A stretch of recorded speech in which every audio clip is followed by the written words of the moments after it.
नमस्ते। अभी हाल ही में एक बड़ी खबर ने दुनिया भर का ध्यान अपनी तरफ खींचा।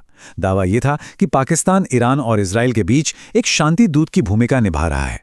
लेकिन सवाल ये है कि क्या ये वाकई एक सच्ची कूटनीतिक पहल थी या फिर सिर्फ एक सोचा समझा पीआर का खेल था जो बुरी तरह से उल्टा पड़ गया।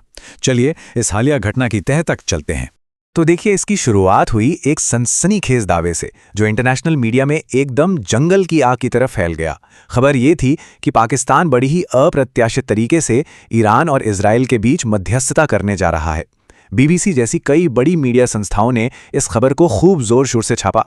लेकिन ये जो पूरी कहानी बनाई गई थी ना, वो बहुत जल्दी ढह गई। हुआ ये कि दोनों ही मेन पार्टियां, मतलब ईरान और इजराइल, दोनों ने पब्लिकली इस दावे को सिरे से खारिज कर दिया। बिल्कुल दो टूक। ईरान ने तो बाकायदा एक वीडियो स्टेटमेंट जारी किया और कहा कि हम ऐसी किसी बातचीत का हिस्सा हैं ही नहीं। और इजराइल, उन्होंने तो एक तरह से तंज कसते हुए ये तक कह दिया कि अगर मध्यस्थ की बात है तो वो पाकिस्तान से कहीं ज्यादा भारत पर भरोसा करेंगे। तो यह एक बहुत बड़ा सवाल खड़ा होता है। अगर ईरान और इजराइल दोनों ही इससे साफ इनकार कर रहे थे तो फिर आखिर ये सब चल क्या रहा था? इस पूरी कहानी के पीछे की असली वजह क्या थी? इसका जवाब छिपा है एक बहुत ही अच्छी तरह से प्लान किए गए और महंगे पीआर कैंपेन में। जी हां, कई रिपोर्ट्स के मुताबिक ये कोई कूटनीतिक कोशिश नहीं बल्कि लाखों डॉलर की एक पब्लिसिटी स्ट्रैटेजी थी। पर सवाल अब भी वही है कि आखिर ये कहानी घड़ी ही क्यों गई थी? देखिए, इस पीआर कैंपेन के घरेलू मकसद बिल्कुल साफ थे। पहला, जनरल आसिम मुनीर के लीडरशिप को दुनिया के सामने सम्मानजनक दिखाना। दूसरा, देश के अंदर जो राजनीतिक मसले चल रहे हैं उनसे जनता का ध्यान हटाना। और तीसरा, ये कहानी गढ़ना कि इमरान खान के जेल में होने के बाद भी देश में सब कुछ ठीक ठाक और स्थिर है। और रुकिए, इस कहानी में एक और दिलचस्प मोड़ था, और वो था अमेरिका के पूर्व राष्ट्रपति डोनाल्ड ट्रंप का कनेक्शन। इस कनेक्शन को इंटरनेशनल लेवल पर अपनी बात को वजन देने के लिए इस्तेमाल किया गया। तो ये कथित लेनदेन हुआ कैसे? रिपोर्ट्स की माने तो पाकिस्तान ने ट्रंप से जुड़े बिजनेस इंटरेस्ट, खासतौर पर क्रिप्टो करेंसी के लिए एक फेवरेबल माहौल बनाया। इसके बदले में ट्रंप ने पाकिस्तानी लीडरशिप के बारे में कुछ पॉजिटिव बयान दिए और फिर पीआर टीम ने इन्हीं बयानों को उठाकर ग्लोबल स्टेज पर अपनी साख बनाने की कोशिश की। चलिए अब इस पीआर की दुनिया से बाहर निकलते हैं और जमीनी हकीकत पर आते हैं, उन कठोर जियोपॉलिटिकल सच्चाइयों पर जिनकी वजह से यह दांव असल में शुरू से ही फेल होने के लिए बना था। यहां पर इजराइल का स्ट्रेटेजिक नजरिया समझना बहुत जरूरी है। इजराइल के लिए पाकिस्तान भी ईरान की ही तरह एक लंबे समय का स्ट्रेटेजिक खतरा है, तो ऐसे में उसकी मध्यस्थता स्वीकार करने का तो सवाल ही नहीं उठता।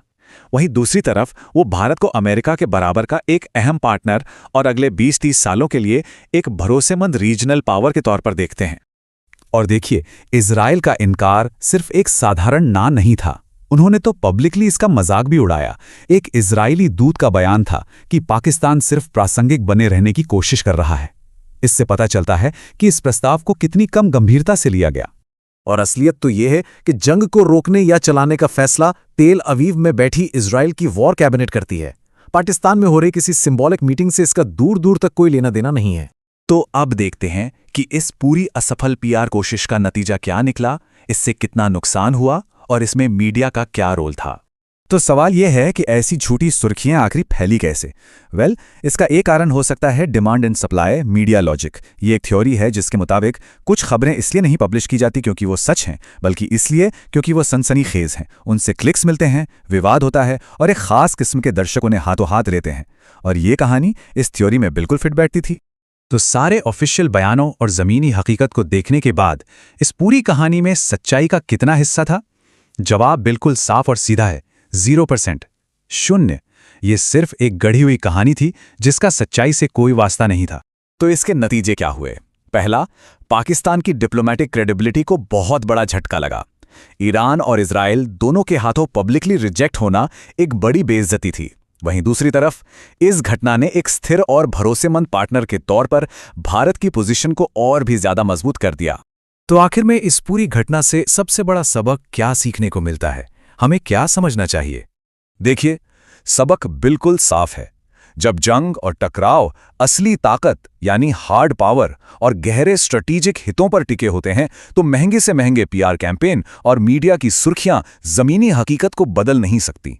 अंतर्राष्ट्रीय भू राजनीति की कठोर सच्चाइयों के सामने आखिरकार जनसंपर्क की अपनी एक सीमा होती है।